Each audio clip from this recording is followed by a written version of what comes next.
Hello friends, good morning. Welcome back on my YouTube channel the UPSC academy. कैसे हैं आप सब लोग? बेहतर होंगे, बहुत अच्छे होंगे और आपकी तैयारी अच्छे से चल रही होगी।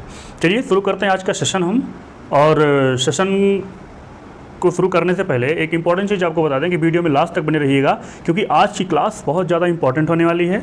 और इसलिए इंपॉर्टेंट होने वाली क्योंकि प्रीपोजिशन का जो यूजेस हैं, यानी कि जो मेन हमें प्रॉब्लम होती है कि हम प्रीपोजिशन को कहाँ यूज करें, कैसे यूज करें, उसको समझे कैसे, और उस चीज़ को जो है बहुत क्लियर तरीके से आज ट्रिक के माध्यम से आपको बताया जाएगा। ठीक है, चलिए शुरू करते हैं। हमने इसके पहले जो क्लासेस हमने आपको दी है उसमें हमने प्रीपोजिशन के बारे में समझा, प्रीपोजिशन को अच्छे से डिफाइन किया गया, प्रीपोजिशन को यूजेस के आधार पर उसको कैटेगराइज किया गया। आज जो हम देखेंगे वो ये देखेंगे प्रीपोजिशन का यूज कैसे होता है। ठीक है, चलिए शुरू करते हैं। तो पहला हम लेते हैं, हमारा पहला जो प्रीपोजिशन है वो है ऑन। पहला प्रीपोजिशन क्या है? ऑन। ऑन मीन्स क्या होता है? किसी चीज़ के ऊपर। ठीक है, तो मान लीजिए कोई बॉल है। अब ऑन का मतलब हो गया कि ऑन की यूज हम वहाँ करेंगे कि जहाँ पर कोई वस्तु किसी चीज़ के ऊपर रखी हो। जैसे मान लीजिए ये हमने फिगर भी बना दिया ताकि आपको समझने में एकदम आसानी हो। ठीक है, देखिए ये बॉल हमारी है। बॉल कहाँ है? मेज के ऊपर, यानी कि ऊपर से सटा हुआ हो, ऊपर रखा हो लेकिन ये ऊपर से सटा हुआ हो। बहुत बारीक से समझिएगा, क्योंकि बहुत माइनर दोस्तों अंतर होता है जो हम अक्सर भूल जाते हैं, और वही हमारा एग्जाम में क्या होता है? गलत होता है। आज हम प्रीपोजिशन को अगर अच्छे से समझ लें दोस्तों तो प्रीपोजिशन यहीं पर हमारा कंप्लीट हो जाएगा। ठीक, फिर फ्यूचर में कभी भी प्रीपोजिशन में आपको कभी प्रॉब्लम नहीं होगी। ठीक है, यानी कि ऑन, जैसे हमने बोल दिया ऑन। ऑन हमारा मतलब होता है किसी चीज़ के ऊपर कोई चीज़ रखा हुआ हो लेकिन क्या हो? सटा हुआ हो। जैसे the book on the table, the ball on the table. समझ में आ रहा है ना? ऑन लगा दी क्यों? क्योंकि टेबल के ऊपर बॉल जो रखी हुई है वो क्या है? वो सटी हुई है। नेक्स्ट हमारा आता है ओवर। ओवर मतलब देख लीजिए, फिगर से आपको स्पष्ट हो रहा होगा कि कोई चीज़ किसी वस्तु के ऊपर तो है लेकिन क्या है? ऊपर है लेकिन सटा हुआ नहीं है। जैसे हमारे ऊपर दोस्तों फैन चल रहा है। ठीक, तो फैन क्या है? फैन हमारे ऊपर है लेकिन सटा हुआ नहीं है। जैसे यहाँ पे देखिए फिगर में क्या दिखा रहा है? बॉल तो है लेकिन बॉल मेज से सटी हुई नहीं है, तो यहाँ पे एस के लिए जो है ओवर आ जाता है। ठीक, एक ओवर और भी है, वही ओवर है जिसका एक यूज और होता है। हमें 3 जगह इसे लिखना पड़ा ताकि आपको समझाने में बहुत आसानी हो। मान लीजिए कोई चीज़ किसी चीज़ के ऊपर कवर करी है। ठीक है, कोई चीज़ किसी वस्तु के ऊपर कवर करी। हमने हर एग्जाम्पल में बॉल को लिया है, तो बॉल जो है आपको समझने में आसानी होगी। जैसे बॉल है, बॉल के ऊपर आपने चादर ढक दिया। ठीक है, बॉल के ऊपर आपने क्या किया? चादर से ढक दिया, यानी कि वो पूरी तरीके से कवर की हुई है। ठीक, यानी कि ऊपर रखी हुई है, लटक रही है कोई चीज़ ऊपर, तो वह भी ओवर होगा। लेकिन कोई चीज़ अगर ऊपर रखी हुई है, सटी हुई है, तो वो ऑन होगा। लेकिन वो कोई चीज़ अगर इस तरह से कवर कर ली है तो वो क्या हो जाएगा? ओवर हो जाएगा। ठीक है, और अगर दूसरी भी चीज़ यहाँ पे देख लीजिए कि अगर ऊपर है लेकिन सटी हुई नहीं है, इस चीज़ को समझिएगा। ऊपर है इस तरीके से तो वो क्या हो जाएगा? ओवर होगा। अगर वो ऊपर इस तरीके से फैली हुई, इसको कवर करी तब भी ओवर होगा, और इस तरह से सटी हुई है ऊपर तभी भी ओवर होगा। तीनों फिगर में देखिए, जो ओवर का है ये ओवर है लेकिन इसको कवर नहीं किया हुआ है, सटा भी नहीं। सटा होता तो ऑन हो जाता, तो यहाँ पे क्या हो जाएगा? ओवर होगा। ओवर है मतलब यहाँ पे कोई चीज़ ढकी हुई है, पूरी तरीके से कवर करी हुई है, यानी कि ऊपर हो, चाहे टच में हो या ना हो, चाहे टच में हो या टच में ना हो। देखिए टच में नहीं है ना, तो दोनों के लिए क्या आ जाता है दोस्तों? ओवर आ जाता है। ओवर का क्लियर हो गया? यही होता है जो देखिए, अब ओवर हमें 3 जगह यूज करना है। हम कंफ्यूज हो जाते हैं, ऊपर फैन है तो यहाँ पे कुछ अपॉन लगा देते हैं, यहाँ पे कुछ और लगा देते, ओवर लगा देते हैं, यहाँ पे कुछ और लगा देते हैं। ठीक है ना, तो इस चीज़ को समझिएगा। कवर किया हुआ है, टच में है या टच में नहीं है तो ओवर लगेगा, और कोई चीज़ किसी वस्तु के ऊपर है और टच में नहीं है तब भी ओवर लगेगा। समझ में आ रहा है? अगर समझ में आ रहा है तो दोस्तों वीडियो को तुरंत लाइक कर दीजिएगा। बहुत इंपॉर्टेंट सेशन आज का होने वाला है। देखिए अगला है अपॉन, यानी कि कोई वस्तु जो है, कोई वस्तु किसी चीज के ऊपर आकर के गिरे। कॉन्सेप्ट समझिएगा, कोई वस्तु किसी चीज के ऊपर से आकर के गिरे, लेकिन वह जरूरी नहीं है कि उस पर टिके, बल्कि नीचे भी गिर सकती है। मान लीजिए बॉल ऊपर से आकर के मेज पर गिरी। ठीक है ना, बॉल ऊपर से आकर के मेज पर गिरी, लेकिन गिरने के बाद क्या? वो नीचे लुढ़क कर गिर गई। ठीक, अगर टिक गई उसी पर, रुक गई, तो वहां पर दूसरा प्रीपोजिशन होगा, अभी आपको आगे मिलेगा, मैं बताऊंगा। लेकिन अगर वो आकर के उस पर गिरी, लेकिन गिर करके नीचे गिर गई, यानी लुढ़क करके फिर नीचे चली गई, तो उसके लिए क्या लगता है? अपॉन लगता है। देखिए ऊपर से आकर गिरे लेकिन रुके नहीं। नेक्स्ट है इनटू। इनटू कैसे होगा? इनटू को यूज कहां करेंगे? ऊपर से अंदर गिरने पर। मान लीजिए कोई चीज, अभी तक तो हमने क्या देखा, मेज पर गिर रही है ना, तो हम क्या लगा रहे हैं? अपॉन लगा लिए ना, अपॉन लगा लिए। लेकिन कोई चीज, जैसे कोई चीज बाल्टी में गिर रही हो, कोई चीज टब में गिर रही हो, वही बॉल बाल्टी में गिर रही हो, वही बॉल टब में गिर रही हो, या कोई व्यक्ति कुएं में गिर रहा है, यानी कि वो चीज कोई अंदर जाके गिर रहा है, गतिज अवस्था में। किस अवस्था में है? गति में है, मोशन में है, तो वहां पर क्या लगेगा? इनटू लगेगा। समझ में आ रहा है? चलिए नेक्स्ट देखिए। नेक्स्ट है अलोंग। अलोंग मीन्स होता है साथ साथ। तो इसका सिंपल है, जब कोई चीज एक साथ चलती है पैरेलल में, जरूरी नहीं पैरेलल में हो, लेकिन साथ साथ। जैसे बताइए, जैसे कि Mohan is going to market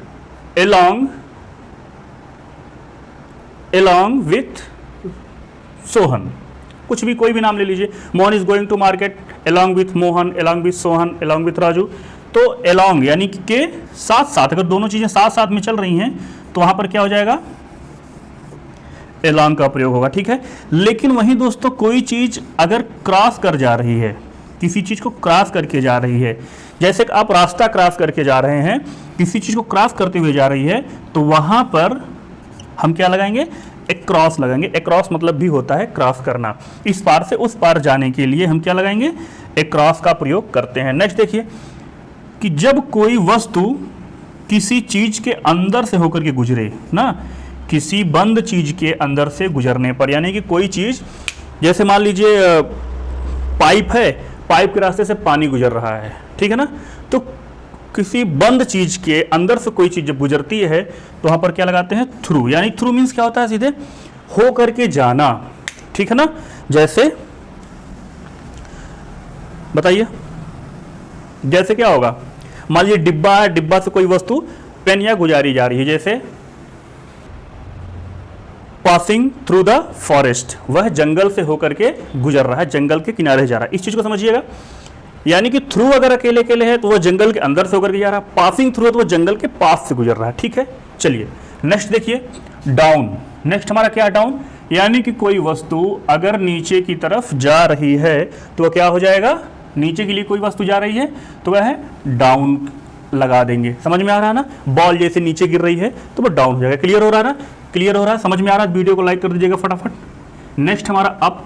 अगर कोई वस्तु ऊपर की तरफ जा रही है तो वहां पर हम क्या लगा देंगे? अप लगा देंगे। अप मीन्स ऊपर होता है, जानते ही हैं। लेकिन एक चीज है कि अगर कोई वस्तु ऊपर जा रही है, जा तो रही, लेकिन वो क्या है? एक निश्चित जगह तक के लिए जा रही है। अब जैसे हम बॉल है, बॉल को बाहर उछालेंगे तो बॉल जितना तेज उछालेंगे उतनी ऊपर जाएगी, उसकी कोई लिमिट है नहीं। लेकिन अगर हम कमरे में बॉल को उछालेंगे तो बॉल जो है जाएगी, टकरा करके फिर वापस आ जाएगी, छत के ऊपर बॉल नहीं जा सकती। समझ में आ गया? तो वहां पर क्या लगा देंगे? अप टू लगाएंगे। क्या लगाएंगे? अप टू लगाएंगे। अब कोई चीज जैसे गोल गोल घूम रही है, ठीक है ना, गोल गोल घूम रही है चक्री की तरह, फिगर से आपको लग रहा होगा, तो वहां पे अराउंड लगाएंगे। यानी घूमता हुआ होने पर कोई वस्तु अगर घूम रही है तो वहां पर क्या लगाएंगे? अराउंड लगा देंगे। ठीक है। अगर कोई चीज किसी वस्तु के पीछे है, उसके लिए अगर हम प्रीपोजिशन क्या यूज करते हैं? कोई वस्तु किसी चीज के पीछे रखी हुई है तो उसके लिए हम क्या लगाएंगे? बिहाइंड लगाएंगे। एकदम ध्यान से समझिएगा, एकदम। इसीलिए मैं लिख करके आपको, ताकि मैं अभी, इसलिए मुझे लिखना पड़ा ताकि मैं आपको इसका स्क्रीनशॉट दे सकूं, इसको आप रख सकें और हमेशा के लिए आपके पास रहेगा। और एक बार, दो बार, तीन बार देख लेंगे दोस्तों, जिंदगी में प्रीपोजिशन कभी भूलेगा ही नहीं, और ना ही आपका प्रीपोजिशन कभी गलत होगा। अगर कोई वस्तु किसी चीज के सामने रखी हुई है, ठीक है, तो क्या होता है? इन फ्रंट ऑफ होता है। क्या होता है? In front of. यानी कि सामने होने पर कोई वस्तु क्या लगाते हैं? इन फ्रंट ऑफ लगाते हैं। समझ में आ रहा है? नेक्स्ट देखिए, बेसाइड क्या होता है? बेसाइड, बेसाइड मीन्स होता है कोई वस्तु किसी चीज के बगल में। अब देखिए ये बॉल है ना, बैट के बगल में रखी हुई है तो बेसाइड लगा देंगे। लेकिन याद रखिएगा, यहीं पर जब एस लग जाता है, क्या बेसाइड्स लग जाता है, तो के अलावा हो जाता है। जैसे कमरे में मेरे अलावा बोर्ड भी है, ठीक है, कमरे में मेरे अलावा टेबल भी है, कमरे में मेरे अलावा फैन भी है, तो वहां के लिए क्या आ जाएगा? बेसाइड लग जाता, लेकिन यहाँ पे बेसाइड है, वहाँ पर बेसाइड से होगा, यहाँ पे बेसाइड है, यानी कि इसका अर्थ होता है के बगल में। क्लियर हुआ। नेक्स्ट देखिए, एबव यानी कि कोई चीज़ किसी वस्तु के ऊपर है, यानी कि किसी लेवल के ऊपर अगर कोई चीज़ है, एक लेवल जो होना चाहिए, जैसे बाढ़ आई है हमारे यहाँ प्रयागराज में, अब बाढ़ में क्या है कि बोला जा रहा है ना कि पानी जो है खतरे के निशान से 2 मीटर ऊपर बह रहा है, तो उसके एक लेवल है ना, लेवल से ऊपर बह रहा है, तो वहाँ पे क्या हो जाएगा, एबव का प्रयोग होगा। समझ में आ रहा है। बिलो का क्या होता है, जस्ट इसी का उल्टा होता है। कोई चीज़ किसी लेवल के नीचे अगर है तो उसके लिए क्या लगा देंगे, जैसे ये बॉल जो है 5 मीटर जानी चाहिए लेकिन 5 मीटर के नीचे ही रह जा रही है, तो बिलो लगा देंगे ना। जैसे होता है ना BPL APL, तो अब यही समझ लीजिए, बिलो पॉवर्टी लाइन, यानी कि BPL एक जो लाइन तय करी गई उससे नीचे, तो एक लेवल जो बताया गया है वो उससे नीचे हो गया। समझ में आ गया। अब अगला हमें मिल रहा है बीनीथ और अंडरनीथ, दोनों का मतलब होता है दोस्तों के नीचे। ठीक है, दोनों का मतलब क्या होता है, के नीचे, बीनीथ या अंडरनीथ, यानी कि कोई वस्तु किसी चीज़ के नीचे जो है, बात को समझिएगा ध्यान से, यहाँ भी नीचे यहाँ भी नीचे, कोई वस्तु किसी चीज़ के नीचे तो है लेकिन क्या है, ये सटी हुई है। क्या है, सटी हुई है दोस्तों, तो इस वजह से यहाँ पे अंडरनीथ या बीनीथ में से कोई एक चीज़ लगा लेंगे। ठीक है, लेकिन अगर वह सटी हुई नहीं है तो वहाँ पर क्या लगाएंगे, बिलो लगाएंगे। जैसे बिल्ली सोफे के नीचे बैठी है, बिल्ली कहाँ है, सोफे के नीचे है, तो सोफा में तो सटी तो नहीं रहेगी, बिल्ली तख्त के नीचे सटी तो नहीं रहेगी, तो वहाँ पर क्या लगा देंगे, क्या लगाएंगे, बिलो लगा देंगे। क्लियर हुआ। चलिए इसका स्क्रीनशॉट ले लीजिए। वीडियो अगर समझ में आई दोस्तों लाइक कर दीजिएगा, बिना लाइक करे मत जाइएगा, अंत तक बने रहिएगा। इसका स्क्रीनशॉट ले लीजिए। अभी कुछ और बचे हुए हैं वो आपको हम अभी बताते हैं। आइए दोस्तों, अब हम बाकी बचे हुए प्रीपोजिशंस को देखते हैं। चलिए, अगला हमारा है बिटवीन। क्या है, बिटवीन, यानी कि बिटवीन मीन्स क्या होता है, बीच में। ठीक है ना, लेकिन जब बात दो लोगों के बीच की हो या दो वस्तुओं के बीच की हो तो वहाँ पर क्या होता है, बिटवीन का प्रयोग होता है। लेकिन अगर यही चीज़ जब दो लोगों से अधिक के बीच की बात हो तो वहाँ पर किसका प्रयोग करते हैं, एमंग का प्रयोग करते हैं। किसका प्रयोग करेंगे, एमंग का करते हैं। ठीक है ना। चलिए कैसे, जैसे मान लीजिए टॉफ़ी मिल गई या नमकीन मिल गई या किताबें मिल गई। ठीक है, बोला जा रहा है कि दो लोगों के बीच में इसको बांट लीजिए। ठीक, तो वहाँ पर बिटवीन लगाएंगे। लेकिन अगर कई लोगों में बीच में या दो लोगों से अधिक लोगों के बीच में बांटने की बात हो गई तो वहाँ पर हम क्या लगाएंगे, एमंग लगा देंगे। क्लियर हो गया। चलिए नेक्स्ट देखिए, अगला है टूवर्ड्स। क्या है, टूवर्ड, टूवर्ड्स मीन्स होता है दोस्तों की तरफ। ठीक है, यानी कि डायरेक्शन बताता है। क्या बताता है, डायरेक्शन। ठीक है, क्या बताता है, दिशा लिख लीजिए यहाँ पे। जैसे he is going towards school, यानी कि विद्यालय की तरफ जा रहा है। कहाँ जा रहा है, विद्यालय की तरफ। He is going towards school, वह विद्यालय की तरफ जा रहा है, तो यहाँ पे टूवर्ड्स हो जाएगा। अगेंस्ट मतलब क्या होता है दोस्तों, देखिए अगेंस्ट का यूज दो जगह होता है।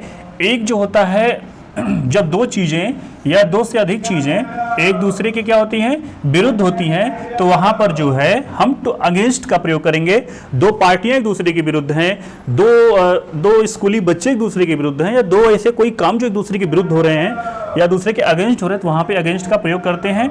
और एक इंपॉर्टेंट चीज़ है कि जब कोई वस्तु किसी चीज़ में टेक लगा के खड़ी हो या सहारा लेकर के खड़ी हो, देखिए एक व्यक्ति यहाँ दिख रहा है ना, टेक लगा कर खड़ा हुआ, पेपर पढ़ रहा है हाथ में लेकर के, तो वहाँ पर भी हम अगेंस्ट लगाते हैं। आप साइकिल से जाते होंगे विद्यालय, साइकिल में अगर स्टैंड हो तो साइकिल खड़ी कर देते हैं, अगर साइकिल में स्टैंड नहीं है तो क्या करते हैं, दिवाली में क्या करते हैं, दीवार में टेक लगा के खड़ा करते हैं। ठीक है, तो वहाँ भी हम किसका प्रयोग करेंगे, अगेंस्ट का प्रयोग करेंगे। जैसे the cycle stand against the wall, यानी कि दीवार कहाँ खड़ी है, सॉरी साइकिल कहाँ खड़ी है, दीवार के सटी हुई खड़ी, अगेंस्ट खड़ी हुई है। समझ में आ रहा है ना। तो इन चीज़ों को समझना होगा, यही है इसी को कहते हैं दोस्तों प्रीपोजिशन। चलिए अगला है ऑन टू, यानी कि कोई वस्तु जब किसी चीज के ऊपर गिरे लेकिन गिर करके रुक जाए। याद करिएगा, अभी इसके पहले जो हमने बताया था, कोई वस्तु किसी चीज के ऊपर गिरती है लेकिन लुढ़क जाती है, तो वहां पर दूसरा प्रीपोजिशन होगा। लेकिन यहां पर कोई वस्तु गिरती है और गिर करके उसी पर रुक जाती है। जैसे हम गेंद खेलते हैं ना, तो कभी कभी गेंद खेलते खींच के मार देते, गेंद जाके क्या होती है, छत पर या ऊपर किसी सामान पर गिर जाती है, फिर हम लोग वेट करते हैं अब गिरे अब गिरे अब गिरे, तो अगर गिर गई तो वहाँ दूसरा प्रीपोजिशन, और अगर नहीं गिरी रुक गई तो वहाँ पर दूसरा प्रीपोजिशन होगा। समझ में आ रहा है ना, इस चीज़ को समझिएगा। नेक्स्ट है अंडर, यानी कि किसी चीज़ के अंदर लेकिन सटा हुआ न हो। हमारी बॉल कहीं रखी हुई है, ठीक है, लेकिन वह किसी चीज़ के अंदर, दोस्तों यहाँ पे बिलो भी लगा सकते हैं, पिछली बार हमने बताया था पिछले वाले में, तो इस चीज़ को समझना होगा। तो अंदर है लेकिन सटी हुई ना हो तो वहाँ पर क्या लगा देंगे, क्या लगाएंगे, अंडर लगा देंगे, ठीक है, और अगर सटी हुई है तो अंडरनीथ या बीनीथ लगा देंगे, ठीक है, इस चीज़ को ध्यान रखिए। मिल गया हमें अगला बेसाइड, यानी कि कोई, इसीलिए हमने इसको बैट बॉल बनाया ताकि आपको उस चीज़ को जो आप पहले समझे थे ना, ताकि वही चीज़ आपके दिमाग में फिर आ जाए।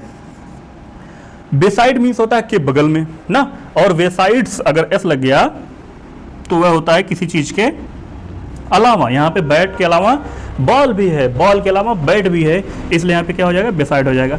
अगला है फॉर। फॉर नॉर्मली हम यूज करते आ रहे हैं, के लिए होता है, आफ्टर का मतलब के बाद होता है, इसमें बहुत ज़्यादा समझाने की जरूरत आपको नहीं है। Next before.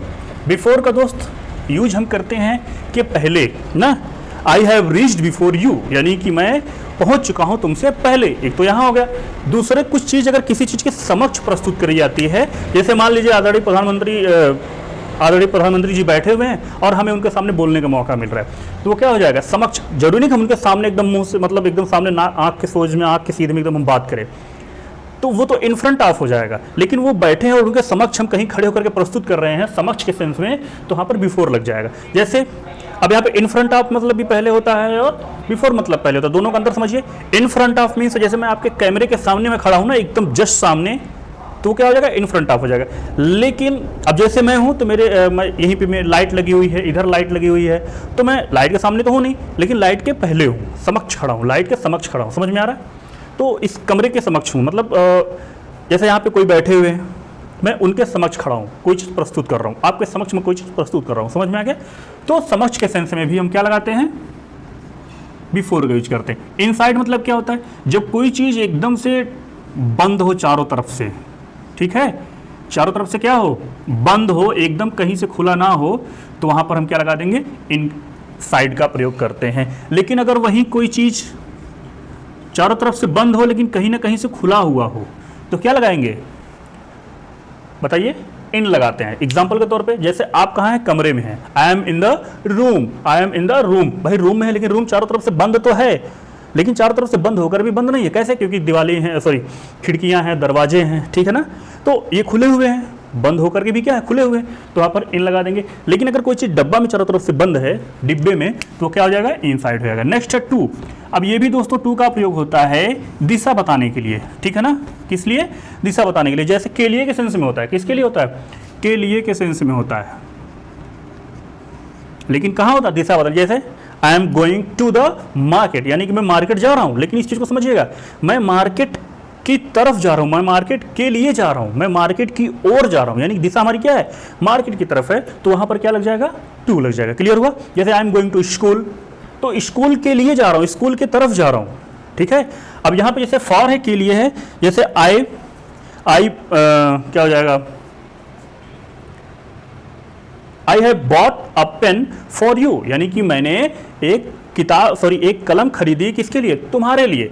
तो यहाँ पे दिशा तो नहीं समझ में आ रही ना कहीं पे, तो यहाँ पे के लिए के सेंस में लगा लीजिएगा। देखिए यही अंतर होता है, कहीं कहाँ पे फॉर यूज करें, कहाँ पर टू यूज करें, यही डिफरेंसेस होता है। लेकिन दोनों को हम कैसे समझेंगे कॉन्सेप्ट के लिए, बस हमको यहाँ पे ये चीज़ याद रखनी है कि दिशा बताने के लिए हम के लिए के सेंस में दोनों का यूज करते हैं, नो डाउट। लेकिन जहाँ पे दिशा समझ में आने लगती है वहाँ पर टू हो जाता है, जहाँ पे दिशा समझ में नहीं आती वहाँ पे फॉर हो जाता है। जैसे अब मैं तुम्हारे लिए किताब लाया हूँ, तो कोई दिशा तो समझ में आ नहीं रही, के लिए, तो वहाँ पे हो गया क्या, फॉर। जैसे मैं विद्यालय की तरफ जा रहा हूँ या मैं विद्यालय जा रहा हूँ, तो दोस्तों खैर की दिशा समझ में आ रही, विद्यालय की ओर जा रहा हूँ, हमारी दिशा क्या है, विद्यालय है, विद्यालय की तरफ, तो यहाँ पे टू लग जाएगा। अब विद इन की बात करें, के अंदर अंदर, जैसे कोई भी वस्तु किसी चीज़ के, मतलब सॉरी वस्तु तो नहीं कहेंगे, जैसे मान लीजिए हमने कहा है कि मैं पार्ट ऑफ स्पीच 1 महीने के अंदर अंदर खत्म कर दूंगा, यानी कि ये श्योर है कि 1 महीने से ज़्यादा समय नहीं लगेगा, इवन पूरा 1 महीने भी नहीं लगेगा, मैं पूरी पार्ट ऑफ स्पीच 1 महीने के अंदर अंदर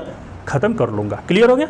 तो वो उसके बाहर या बाद ना जाए, देखिए लिखा हुआ है उसके बाहर या बाद ना जाए, ठीक है ना, अंदर अंदर चीज़ें होती है, वहाँ पे विद इन का प्रयोग होता है। एमंग हमने बता ही दिया है। तो दोस्तों ये हो गया कुछ इंपॉर्टेंट प्रीपोजिशन के यूज जिसका हम जो है अपने दैनिक जीवन में क्या करते हैं, यूज करते हैं, दैनिक जीवन में उसको समझने का प्रयास करते हैं और अक्सर बोलते रहते हैं, अपनी बोलचाल की भाषा में लाते हैं, लिखने में लाते हैं, जिसका यूज अक्सर हमें देखने को मिलता है और इन्हीं में हम क्या होते हैं, कंफ्यूज होते रहते हैं। समझ में आ गया। तो दोस्तों प्रीपोजिशन का यूजेज हमने आपको बता दिया। वीडियो कैसी लगी है, अगर अच्छी लगी होगी, समझ में आएगा तो लाइक जरूर करिएगा और अगर हमारे चैनल पर नए हैं तो सब्सक्राइब भी करिएगा। अगर पिछली वीडियोस को नहीं देखे तो बेल आइकन पे जा करके क्लिक करके हमारे चैनल पे जा करके प्लेलिस्ट में जा करके सारी वीडियोस आप देख सकते हैं। बहुत कॉन्सेप्चुअल, बहुत अच्छे तरीके से आपको समझाया गया दोस्तों। तो कुछ होमवर्क ले लेते हैं, चलिए कुछ प्रीपोजिशन लेते हैं। जैसे एक हो गया बिटवीन, दूसरा क्या हो गया एमंग, तीसरा हो गया टू और चौथा हो गया क्या फार। ठीक है, इनसे एक और बता दें, चलिए बेसाइड हो गया, एक हो गया बेसाइड्स। ये जो 6 प्रीपोजिशन हमने दिया है आपको, ये दोस्तों आप अक्सर यूज करते हैं और आप अक्सर गलत करते हैं। तो कृपया करके इसको अच्छे से समझ लीजिएगा और दोनों में बहुत माइनर डिफरेंसेस हैं, दोनों का प्रयोग करके, यानी इन दोनों का, ठीक है ना, प्रयोग करके, टोटल तो 6 हैं, इनका प्रयोग करके आप जो है सेंटेंस एक एक बना करके हमारे कमेंट बॉक्स में जरूर बताइएगा ताकि मैं ये समझ सकूं आपको जी समझ में आई है कि नहीं। ठीक है, मिलते हैं नेक्स्ट क्लास में। एक और चीज रह गई दोस्तों, प्रीपोजिशन की, जो हमने प्रीपोजिशन को देख लिया, प्रीपोजिशन को समझ लिया, प्रीपोजिशन के प्रकार देख लिया, यूजेस देख लिया, लेकिन एक और बहुत इंपॉर्टेंट चीज बच रही है एक्सेप्शन के तौर पे। क्या है वो, एक जो टॉपिक है इसका, उसको कहते हैं फिक्स प्रीपोजिशन। क्या कहते हैं, फिक्स प्रीपोजिशन, यानी कि वो प्रीपोजिशन जो हैं वो किसी न किसी वर्ड के साथ फिक्स होते हैं। अगर वो वर्ड सेंटेंस में देखने को मिल गए तो उनके साथ सिर्फ और सिर्फ वही प्रीपोजिशन आएगा, दूसरा प्रीपोजिशन नहीं आएगा। तो प्रीपोजिशन की नेक्स्ट क्लास, जो कि हमारी आखिरी क्लास होने वाली है, वो बेहद ही इंपॉर्टेंट होने वाली है, जहां से एग्जाम में पूछा जाता है। तो आप बने रहिएगा हमारे साथ। नेक्स्ट वीडियो लेकर के मैं मिलूंगा अगले सेशन में, जहां पे हम पढ़ेंगे फिक्स प्रीपोजिशन। आज के लिए बस इतना ही, मिलते हैं नेक्स्ट वीडियो में। तब तक के लिए thanks for watching this video.